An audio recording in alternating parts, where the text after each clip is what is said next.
열왕기상 11장 1절에서 13절 말씀. 좀 교독을 하도록 하겠습니다. 제가 한 절, 여러분이 한 절 읽도록 할게요. 솔로몬 왕이 바로의 딸 외에 이방의 많은 여인을 사랑하였으니 곧 모압과 암몬과 에돔과 시돈과 헷 여인이라.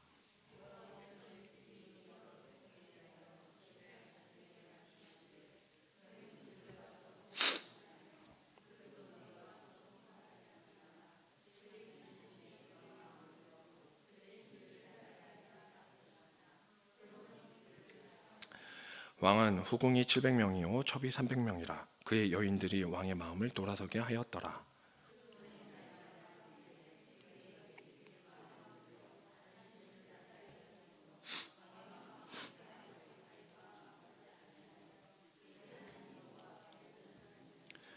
이는 시돈 사람의 여신 아스다롯을 따르고 암몬 사람의 가증한 밀곰을 따름이라.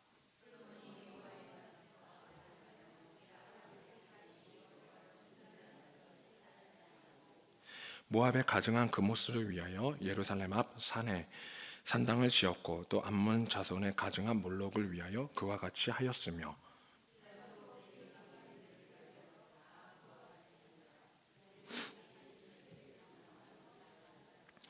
솔로몬이 마음을 돌려 이스라엘의 하나님 여호와를 떠남으로 여호와께서 그에게 진노하시니라. 여호와께서 일찍이 2번이나 그에게 나타나시고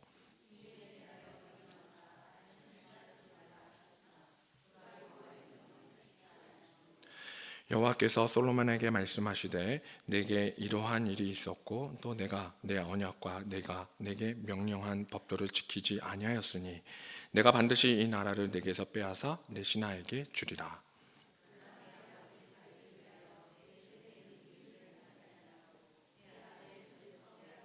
다 함께 있습니다. 오직 내가 이 나라를 다 빼앗지 아니하고 내 종 다윗과 내가 택한 예루살렘을 위하여 한 지파를 내 아들에게 주리라 하셨더라. 아멘. 네, 오늘 솔로몬의 부귀영화에 대해서 잠시 살펴보려고 합니다. 솔로몬의 부귀영화는 우리는 솔로몬의 지혜 때문이라고 생각하기 쉽습니다. 그러나 사실 솔로몬의 부귀영화는 아버지 다윗 때문에 일어난 것입니다. 그러니까 다윗이 많은 재산을 물려준 거예요. 그리고 거기에서 더 부를 축적한 겁니다. 이미 다윗이 기반을 닦아 놓았고 그 닦아 놓은 거에서 다음 세대인 솔로몬이 그걸 잘 활용했다라고 말할 수 있을 거예요. 그러니까 정확히 솔로몬의 부귀영화는 자신의 것이라고 말할 수는 없고요. 아버지인 다윗 그리고 다윗과 함께하는 하나님이 주신 거라고 말할 수 있지요. 그러니까 이건 하나님이 주신 거예요. 다윗은 하나님의 영광을 위해서 훌륭하게 임무를 마쳤고, 근데 그 다윗에게는 아주 큰 꿈이 있었어요. 그 꿈은 나의 집은 있는데 아버지의 집은 없다예요. 그러니까 아버지의 집을 짓고 싶어요. 베델에 성전을 짓고 싶어요 라고 말했어요. 근데 그 베델을 짓는 일을 하나님께서 다윗에게는 피를 묻은 손이기 때문에 허락하지 않고 또 성전 공사가 짧지가 않기 때문에 그 자녀인 솔로몬에게 물려줍니다. 그렇게 하나님께서 약속을 하시고 축복을 하시죠. 그래서 베델을 짓는 일은 하나님께서 자녀에게 그 임무를 주셨기 때문에 결국 솔로몬의 성전은 가장 멋있고 아름답게 또 화려하게 완성이 됩니다. 우리나라 젊은이들도 이 솔로몬과 비교해 볼 만해요. 왜냐하면 부모 세대가 이루어 놓은 것을 누리고 있잖아요. 어떻게 보면 그 국제시장 같은 세월을 보냈고 그 많은 어려움 속에서 여기까지 왔습니다. 근데 그것을 이 자녀들이 이제 누리고 있으면서 그 안에 걱정과 근심을 하고 있는 것 같아요. 그래서 이렇게 적용할 수 있을 것 같습니다. 부모 세대에 이룬 교회, 우리의 교회가 그렇죠. 부모의 세대 그리고 여러분이 지금 이루어 가고 있고 여러분의 자녀들에게 이루어 갈 수 있도록 주어야 되는 교회. 이 교회가 그 교회에서 자녀의 신앙은 어떤 모습이어야 할까? 저는 이 솔로몬의 마지막 모습을 보면서 한국 교회의 전망을 찾아볼 수도 있다라고 생각을 합니다. 정답이라고 할 수 있는 것 중에 하나가 뭐냐면 오늘 사실은 전제로 깔고 시작할 내용이지만 자녀를 품에 넣고 재생산해야 한다라는 것이죠. 자녀를 품에 안고 재생산하셔야 돼요. 그러지 않으면 자녀는 변하지 않을 것입니다. 회복은 우리가 회복해야 한다고 말을 많이 하는데, 회복은 여러분 아픈 데가 낫는 거예요. 제 목이 정상으로 돌아오면 회복이에요. 그런 거예요. 그래서 치유하거나 잘못된 것을 바로잡는 의미가 회복이에요. 근데 재생산은요, 새롭게 전환하는 개혁의 의미예요. 새로운 세대에게 새수를 담는 거예요. 새 부대에게 새수를 담는 거예요. 내 자신이 거듭났다면 그건 재생산된 겁니다. 나는 주님의 자녀로 거듭나야 됩니다. 그래서 거듭나는 삶으로 돌아가야 돼요.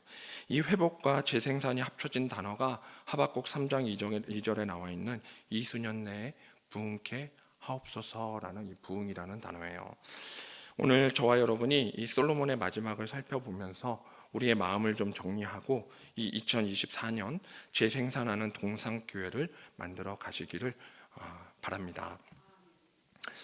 솔로몬이 하나님께 지혜를 구할 당시에도 솔로몬은 이 부귀영화 앞에서 두 마음을 품을 복선이 있었습니다. 이 복선은 찾아보진 않겠지만 3장 1절에 보시면 바로의 딸과 정략 결혼을 해요. 이미 정치적으로 바로의 딸과 결혼을 합니다. 그러니까 첫 번째 부인급에 해당하는 게 바로의 딸이에요. 그는 듣는 마음을 하나님께 구한 게 열왕기상 3장의 내용이에요. 근데 그것과 별개로 시작부터 그의 삶은 정치적인 타협이 있었습니다. 그것도 애국가요. 한 주를 살다 보니 여러분 월요일부터 금요일까지 오늘 살아오는 기간 동안 여러분도 어쩌면 이런 두 마음으로 오늘까지 버텨오지 않았습니까? 세상을 향해서는 주님의 일을 얘기하는 게 어렵고, 하지만 그 안에서 오늘 오면서 다시금 주님 앞에 회복해야 하지라는 마음으로 왔잖아요. 현실적인 문제를 해결하려고 솔로몬도 역시 애굽에 줄을 서면서 동시에 기도하면서 하나님께 응답을 바랬던 모습이 있었습니다. 결국 이스라엘은 이런 줄타기 속에서 두 마음을 품다가 예루살렘이 함락되고 바벨론에 의해 완전히 멸망하게 되지요. 애굽을 끝까지 가지 말라고 하는데 그 예레미야서 보면 사람들이 애굽을 따라요. 그래서 결국 멸망합니다. 2024년 참된 성공을 향해서 오늘 우리가 가질 자세, 그것을 저는 이 솔로몬에 나오는 이 열왕기상 13장의 내용으로 여러분 좀 반면교사로 삼고자 두 가지로 좀 설명을 하겠습니다. 참된 성공을 위한 두 가지 새해의 다짐이라고 할까요? 첫 번째, 하나님과의 관계를 잘 맺어야 합니다. 올해 첫 번째 목표를 관계 세우기로 다시 정하십시오. 10장에 오늘 읽은 본문 앞절입니다. 10장 28절 29절이에요. 솔로몬의 말들은 애굽에서 들여왔으니 왕의 상인들이 값주고 산 것이며 애굽에서 들여온 병거는 한 대에 은 600세겔이요 말은 한 필에 150세겔이라.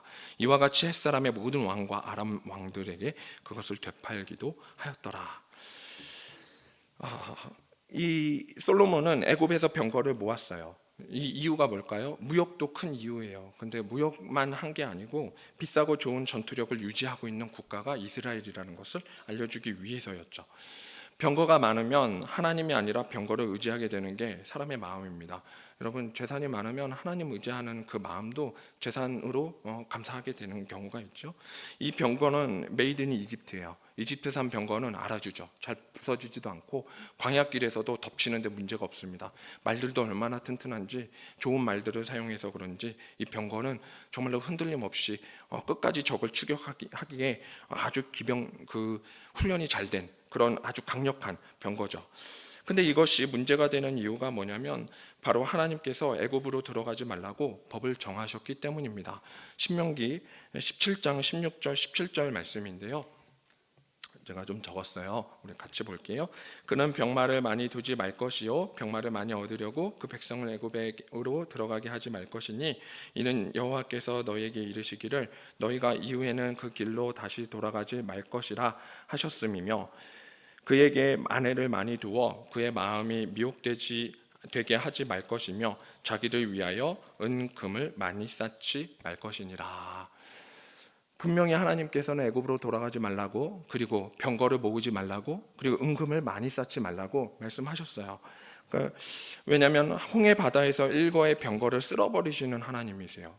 이집트의 어떤 강력한 군대도 하나님의 그 작은 기적이죠. 홍해의 그 잠깐의 그 문 열리고 몇 시간 문 열렸다 닫히는 건 하나님 보시기엔 진짜 손가락으로 살짝 물 베는 정도밖에 안 되는 정말 아무것도 아닌 기적인데 그걸로 병거는 일거에 다 쓸려간단 말이에요. 그런 하나님이 계신데 그 말씀에 정면 위배되는 행동을 솔로몬이 알아야 하는데 했어요. 아내가 많아서 미혹된 것도 있어요. 은금은 이 10장 열왕기상 10장 14절에서 22절에 금이 얼마나 많은지에 대해서 설명해요. 은은 말도 안 해요. 금이 얼마나 많은지 세수를 하는데 이 세수를 우리식으로 돈을 계산하면 정말 대한민국의 연 예산에 필적할 정도로 굉장히 많다고 합니다. 그런데 엄청나죠.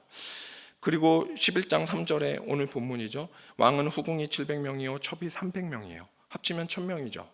후궁이라고 하는 것은 표현상 그냥 왕의 여인이야 하고 데려오는 후궁을 얘기하는 게 아니고 그건 조선시대의 궁녀를 뜻하는 단어고요. 여기서 말하는 후궁은 후비를 뜻하는 단어입니다. 첩이라는 말은 아내를 뜻해요. 그러니까 왕비가 300명이고 후비가 빈이라고 말할 만한 사람들이 700명이라는 얘기예요. 엄청나죠. 솔로몬이 얼마나 건강했을지도 한번 볼만하죠. 건강까지도 장수의 복까지도 있는 것 같아요. 성공의 트로피라고 말할 수 있죠. 학계에서는 조금 싫은 소리로 어떤 학자는 솔로몬이 침실에 후비 한 명, 첩 한 명씩 조합을 이루어서 밤을 보냈을 것이다 라고까지 추정하기도 해요. 그러니 얼마나 이 트로피가 장난이 아니겠어요. 자신감이 있고 세상을 향해서 막 떳떳하고 당당하고 그 영광이 대단할 것이죠. 근데 이 솔로몬의 부가 어떤 문제를 가져올까요? 하나님이 주셨는데 문제가 있어요. 4절입니다. 솔로몬의 나이가 많을 때에 그의 여인들이 그의 마음을 돌려 다른 신들을 따르게 하였으므로 왕의 마음이 그의 아버지 다윗의 마음과 같지 아니하여 그의 하나님 여호와 앞에 온전하지 못하였으니. 가장 큰 문제죠. 마음을 돌리게 했어요. 젊었을 때는 자기 뜻대로 다 될 것 같은데 나이 먹고 보니까 하나님께 멀어진 자기를 보게 되는 거예요. 주기도문에 왜 우리는 일용할 양식을 구하라고 할까요? 주기도문은 정말 중요한 우리의 일상 기도문입니다. 근데 왜 중요할까요? 일용할 양식은 한 방의 은혜와는 전혀 대비되는 거잖아요. 한 방의 은혜가 필요한 게 우리 아닙니까? 오늘 우리의 기도 제목이 바뀌어야 될 것 같잖아요. 주님, 나를 용서하시고 나의 죄를 용서하실 때 나의 건강도 회복시키시고, 내가 지금 경제적으로 어려운데 그거를 회복시켜 주시고, 내가 지금 결혼을 못하고 있는데 그것을 해결해 주시고, 내가 사업이 안 되고 있는데 이 한 방의 은혜가 정말로 필요하잖아요. 우리는 어떻게 보면 이러한 일용할 양식보다는 더 큰 하나님께서 주시는 큰 표적이, 마치 홍해 바다를 갈라주세요라고 말할 것 같은 기적이 필요할 것 같은데 왜 우리에겐 일용할 양식일까요? 그건 우리 마음 때문입니다. 마음이 다른 곳에 돌아가지 않도록. 주님이 만약에 나에게 한 방에 모든 걸 해결해 버리면 오늘 이 솔로몬처럼 마음이 이전과 같지 않아질 거니까요. 세상에 솔로몬 같은 인물도 돌아섰어요. 솔로몬 같은 인물도 부귀영화를 충분히 다스릴 만한 지혜가 있는데 근데 돌아섰어요. 그렇지 않으면 하나님이 일용할 양식을 책임지신다는 것을 우리는 오늘 기억해야 합니다. 광야에서 만나와 메추라기로 훈련했어요. 그게 가나안 땅에서도 유지되기를 원해요. 하나님께서는 땅을 주시면서 이 땅의 모든 기업 가운데 이 일용할 양식을 구하는 하나님을 뵙기를 원했어요. 사람들이 그렇게 와서 제사 지내고 하나님 앞에 신실한 백성으로 그 땅을 기업으로 삼아 나아가길 원했단 말이에요. 그렇기 때문에 우리는 오늘 그렇지 이 일용할 양식이 아니라 우리가 주어진 한 방의 은혜를 더더욱 기억하고 그것이 전부라고 말한다면, 그게 은혜라고 여겼던 재물이, 그리고 좋은 관계를 맺고 있던 가족이, 사랑하는 지인과 동료, 그리고 심지어 우리에게 주어진 건강까지도 하나님을 멀리하게 되는 도구가 될 것이란 말이죠. 사울이 하나님과 멀리하여 다윗의 대적이 되었습니다. 사울이 하나님과 멀리해서 그래서 결국은 다윗의 평생 대적이 되어요. 똑같아요. 11장 14절에요. 오늘 말씀 다음이요. 여호와께서 에돔 사람 하닷을 일으켜 솔로몬의 대적이 되게 하시니 그는 왕의 자손으로서 에돔에 거하였더라. 에돔을 한번 멸망시켜요, 솔로몬이. 근데 거기에 한 사람이 살아나요. 하닷이라고 하는 사람인데 이 사람이 애굽으로 도망을 가요. 근데 애굽에서 왕이 얘 좀 괜찮은 인물인데 야망이 있네. 너 이스라엘하고 좀 이렇게 뒤에서 껄끄러운 관계를 좀 유지했으면 좋겠네, 정치적으로. 그래서 바로가 결혼을 시킵니다. 그래서 17절에 보면 11장 17절이요. 그때 하닷은 작은 아이라 그의 아버지 신하 중 에돔 사람 몇몇과 함께 도망하여 애굽으로 가려 하여 했더니, 그 다음에 바로가 19절에 크게 은총을 얻어서 자기의 처제 왕비 다브네스의 아우, 그러니까 여동생이죠, 처제랑 결혼을 시켜요. 그리고 세력을 줘요. 그래서 군사를 일으키게 해요. 그렇게 해서 솔로몬의 평생 대적이 됩니다. 근데 아까 조금 눈치채셨어요? 이 하닷이라는 사람을 뭐라고 표현하죠? 17절에 작은 아이라고 표현해요. 이 작은 아이라는 말 열왕기서에서 다윗의 아들에게 썼던 표현인 거 기억하십니까? 솔로몬이 자기 자신을 하나님께 뭐라고 고백하죠? 나는 주 앞에 작은 아이라. 작은 아이였던 그가 하나님께 마음을 돌이켰단 말이에요. 그러니까 하나님께서 대적을 작은 아이로 세우셨어요. 언어 유희예요. 이거 언어 유희예요. 솔로몬이 고백한 단어를 그대로 사용한 거예요. 그래서 하나님이 세우신 사람 이 솔로몬이 마음이 변하니까 마치 그를 위해 준비시키시는 또 다른 하나님이 세우신 대적이 돼요. 솔로몬은 어떤 존재가 되죠? 하나님의 마음에 합한 존재가 되지 못한 거예요. 그렇게 됐어요. 주님을 향한 마음이 돌아서면 평생의 대적이 생깁니다. 그리고 이스라엘의 국경을 위협하는 근심까지도 쌓이게 됩니다. 내 집이 안전하지 않게 돼요. 세상 권력과 그로 인한 욕심이 지혜로운 왕 솔로몬까지 병들게 하고 마는 거예요. 아버지 다윗을 통해서 하나님의 언약 백성 그리고 이스라엘이었던 그 왕국이 이제는 분열 왕국 시대로 접어들게 되는 것이죠. 그의 다음 때에 결국 솔로몬은 고백하는 게 이거밖에 없잖아요. 전도서에 뭐라고 하죠? 1장 2절에 아주 유명한 구절이죠. 헛되고 헛되며 헛되고 헛되니 모든 것이 헛되도다. 그거밖에 할 말이 없잖아요. 야, 이걸 수능 보기 전날 제가 이 구절을 묵상했거든요. 수능날 갑자기 그날 밤에 얼마나 허한지 정말로 일평생 대적으로 살았던 솔로몬은 결국 자식에게 해줄 말이 이거밖에 없는 거예요. 금요기도에 오신 여러분, 새해에는 이 아버지와의 관계를 생각할 때, 이 하나님 아버지와의 관계를 생각할 때, 이 세상의 관계를 먼저 생각하지 마시고 교회와의 관계를 먼저 생각하시길 바랍니다.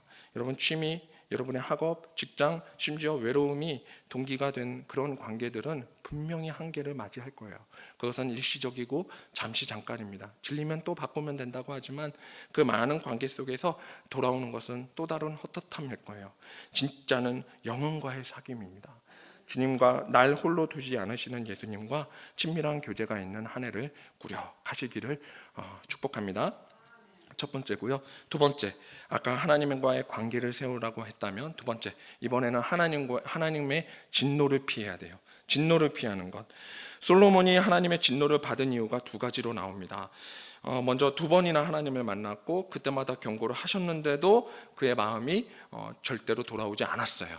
이게 9절과 10절 말씀입니다. 11장 9절 10절이에요. 솔로몬이 마음을 돌려 이스라엘의 하나님 여호와를 떠남으로 여호와께서 그에게 진노하시니라. 여호와께서 일찍이 두 번이나 그에게 나타나시고 이 일에 대하여 명령하사 다른 신을 따르지 말라 하셨으나 그가 여호와의 명령을 지키지 않았으므로. 두 번이나 계시를 했는데 와서 얘기했는데 깨닫지도 못했어요. 경고를 들었는데 피하지 못했어요. 우리도 혹시 매주 주님의 말씀을 듣잖아요. 주일 예배 드리잖아요. 그리고 목사님 설교하시잖아요. 그때마다 여러분 정말로 피가 되고 살이 되는 그 깨짐이 있어야 하잖아요. 근데 말씀을 들으면서도 때로는 피하지 못하고 우리가 두 마음으로 분열된 마음으로 살고 있지는 않습니까? 이게 첫 번째 이유고요. 두 번째 이유는 율례와 법도를 끝까지 무시했어요. 11절입니다. 여호와께서 솔로몬에게 말씀하시되 내게 이러한 일이 있었고 또 네가 내 언약과 내가 내게 명령한 법도를 지키지 아니하였으니 내가 반드시 이 나라를 내게서 빼앗아 내 신하에게 주리라. 언약도 그리고 법도도 지키지 않았대요. 이건 상당히 심각한 일이죠. 왜냐하면 솔로몬은 지혜를 아는 자잖아요. 여러분 솔로몬의 지혜하면 뭐가 떠오릅니까? 가장 깊은 배려와 공감의 그 극치인 누가 이 아이의 엄마인가를 찾은 내용이 떠오르잖아요. 이거 공감의 극치가 아니고서는 정말 할 수 없는 거거든요. 주님의 지혜가 아니고서는 해결할 수 없는 마음이거든요. 엄마의 마음을 이해한 자만이 이렇게 판결할 수 있단 말이에요. 이 아이를 반으로 나눠서 각자 반절로 줘라. 이 표현은 진짜 엄마가 누구인지 그 마음이 어떨지를 알고 있는 자만이 할 수 있는 거예요. 하나님의 지혜를 가진 자란 말이에요. 그런 대단한 사람이 불순종했단 말이에요. 엄청난 거 아닙니까? 하나님을 아는 자가 돌이켜서 더 악한 짓을 저지른 거예요.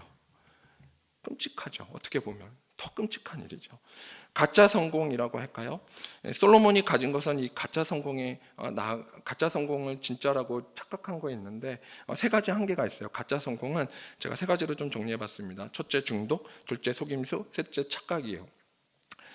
첫째로 성공에 중독되면요, 사람이 쌓느라 바빠요. 성공했다는 것을 쌓아서 알아요. 쌓아서. 나 집에 뭐 있지, 뭐 있지, 뭐 있지. 나 뭐 이런 건 다 있어, 다 있어, 다 있어. 우리 아들도 다 해, 다 해, 다 해. 우리 자녀는 다 있어, 다 있어.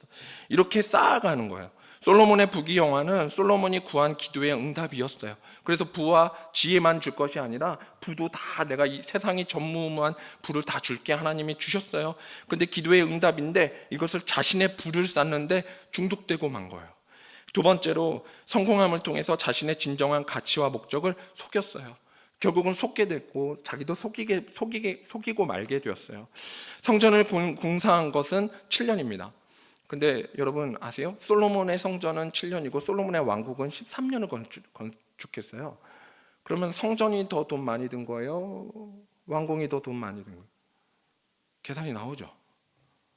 계산이 나오죠. 20년 동안 지었단 말이에요. 그리고 왕국 만드는데 13년, 솔로몬 성전 7년, 총 20년 동안 성전 지었다라고 기록하고 있지만 그의 성공에는 하나님의 영광을 위한다는 속임수로 자신의 성공을 포장하고 만 거예요.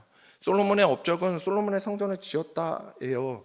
그게 그의 업적입니다. 무려 20년 동안 한 것이죠. 근데 성공을 그 속임수로 자신의 것을 포장해서 한 것이죠. 마지막 성공이 남긴 것은 착각이에요.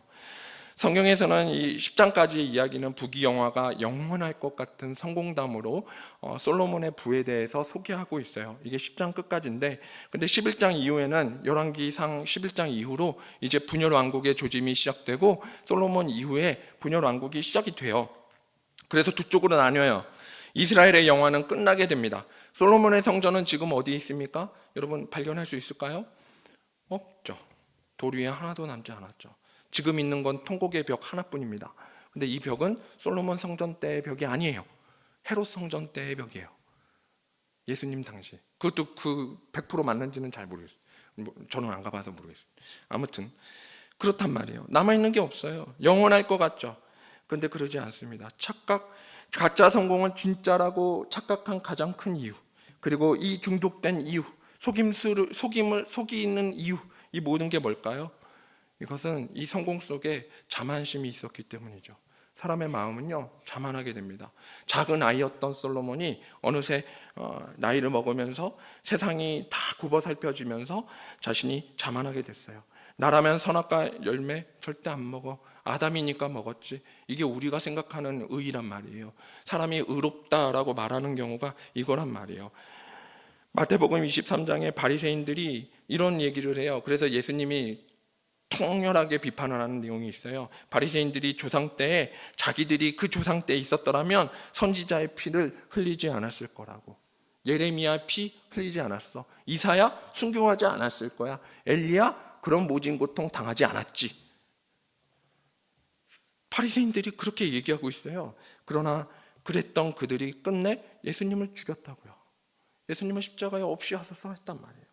솔로몬이 젊었을 적에 주어진 이 지혜의 능력은 듣는 마음으로, 내 열정으로 이 모든 성공, 하나님께서 주신 부귀영화가 정말 영화롭게 이루어질 거라고 생각했어요. 근데 그것은 착각이었죠. 자기의 자만심으로. 열왕기상 9장 24절에 보면 바로의 딸을 위해서 밀로를 건축한 장면이 있어요. 이 밀로는 언제 건축했냐면 솔로몬 성전을 짓고 있는 중에 밀로를 건축해요. 이 밀로는 어떤 구멍을 메우기 위한 축대를 뜻하는 단어인데 오늘날 얘기하면 조형물 같은 거예요. 저기 서대문역 가다 보면 어떤 사람 하나 서 있는 거 광화문 쪽으로 가다 보면 어떤 사람 하나 서 있는 거 있잖아요. 이렇게 멋있는 조형물 같은 거, 이렇게 큰 건물 보면 뭐 저쪽에 뭐 여의도에 빌딩이 있으면 빌딩 앞에도 조형물 있고 이런 거 하나씩 미관상 놓잖아요. 이런 건축물을 밀로라고 하는 거예요. 근데 이 밀로를 바로의 딸을 위해서 지었어요. 성전을 지으면서도 밀로를 짓고 하나님의 군대를 믿으면서도 병거를 관리할 수 있을 것이라는 것은 진정한 자만 아닙니까? 결국 다 중독이고 속임수고 착각에 불과한 가짜 성공인 것입니다. 성도 여러분, 그렇다면 진짜 성공은 뭘까요? 오늘 하고자 하는 얘기는 이거죠. 바로 하나님과의 관계를 잘 맺는 것, 그리고 하나님의 진노를 피하는 것, 이 두 가지를 하나로 정리하면요, 마음을 정리하셔야 돼요. 여러분, 분열된 두 마음을 하나로 합하셔야 돼요. 차든지 뜨겁든지 하셔야 돼요. 미지근하면 세상 끝날에 라오디게아 교회처럼 심판의 큰 징계를 아니 큰 책망을 얻습니다. 세상의 성공은 성공은 세상의 싸움과 경쟁에서 승리하는 것이 아니라 나 자신과의 싸움에서 내가 육을 따르기로 결단하는 게 아니라 나를 인도하시는 영을 따라서 나아가기로 결단하는 것이에요.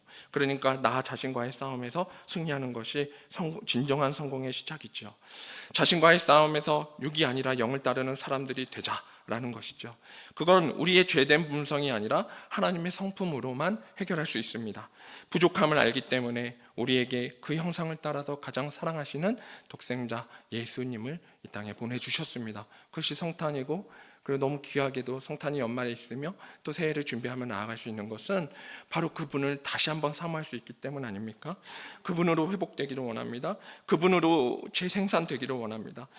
세상에 그러한 기준이 아니라 이제는 외적인 소유와 재능, 환경이 아니라 하나님의 형상을 닮았기 때문에 나 중심의 삶이 아니라, 자만했던 내 모습이 아니라 주님 중심의 삶을 살아갈 수 있게 된 것, 진노를 피할 반석이요 피난처이신 예수님이 임마누엘 하나님과 함께하도록 이 길을 여셨음을 깨닫고 자만이 아닌 주를 향한 온전한 마음으로 결단하는 저와 여러분 되시길 축복합니다.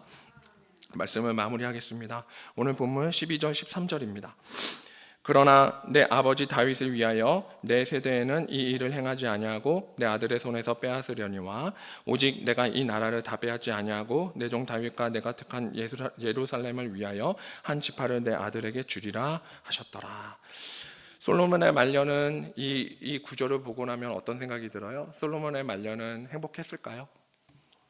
되게 불안하지 않았을까요? 지혜로운 왕인데, 그래도 정치를 누구보다 잘했던 왕인데 이 말을 들으면 딱 깨지는 게 있잖아요. 하나님께서 특별히 직접 벌을 내리지는 않으셨어요. 근데 그 이유가 무엇이냐고 말하냐면, 솔로몬, 네가 이룬 업적 때문이 아니야.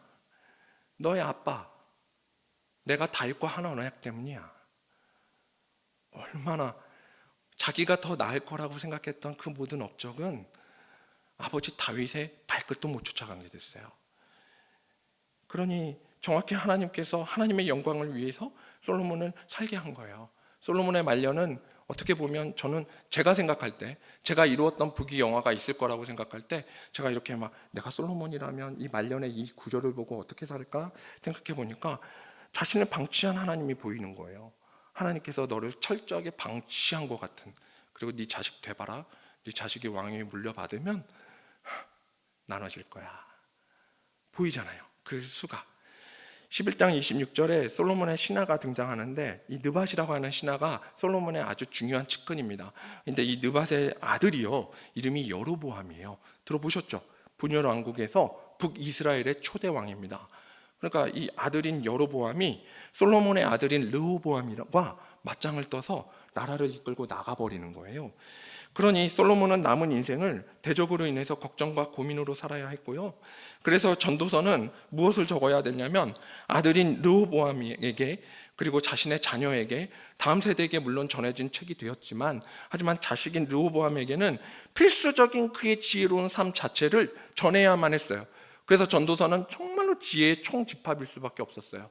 그러니까 담임 목사님께서 12월 마지막 주에 전도서 구절을 딱 하셨는데 딱 이 말씀이 떠오르는 거예요. 너무나 하나님께서 주시는 지혜로운 삶 자체를 어떻게 정리하는가. 우리가 이 말씀을 받지 않으면, 우리가 이 말씀을 듣고도 깨지지 않으면 우리는 새해에도 여지없이 똑같은 한 일상을 보내겠구나. 하나도 변화되지 않는 삶을 살겠구나. 전도서 12장 13절 14절입니다. 전도서 12장 12절 13절 우리 같이 읽겠습니다. 예. 13절 14절인데 제가 잘못했군요. 13절만 읽겠습니다. 13절 같이 읽겠습니다. 시작. 일의 결국을 다 들었으니 하나님을 경외하고 그의 명령을 지킬지어다. 이것이 모든 사람의 본분이니라. 아멘. 네. 결국은 모든 사람의 본분은 뭡니까? 가장 본질이죠. 하나님의 경외하고 그의 명령을 따르는 거예요. 솔로몬은 끝까지 그러지 못했다라고 평가받는 겁니다.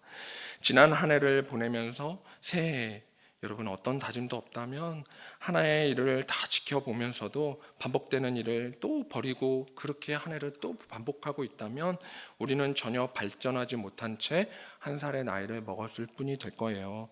그것은 교회가 점점 고령화되는 모습을 발견하게 될 겁니다. 교회는 점점 나이를 먹어가는데 근데 지금 63주년이잖아요. 앞으로 몇 년이에요? 얼마나 더 이걸 이어가야 돼요? 앞으로 얼마나 갈 건지 생각해 보면 자녀에게 솔로몬과 같은 이 두 마음을 품어서 부모가 품었던 신앙을 잘못 알고 버리는 일이 없도록 우리는 잘못된 신앙을 전하는 일에 나아가서는 안 될 겁니다. 끝내 분열된 자세로 이중적인 신앙을 갖지 않도록 우리는 오늘도 기도해야 합니다. 참된 성공은 중심의 회복이 일어나는 일이고, 주님, 우리의 자녀가 주님 앞에 재생산됨으로 먼저 거듭남 속에 주님 앞에 온전히 드림으로 시작되는 것입니다. 평생 작은 아이라 주님이 이끄시고 주님의 바라기로 사는 저와 여러분, 그렇게 새해를 보내시며 2024년도 승리한 주님과 함께 동행하며 승리의 걸음 나아가시기를 축복합니다.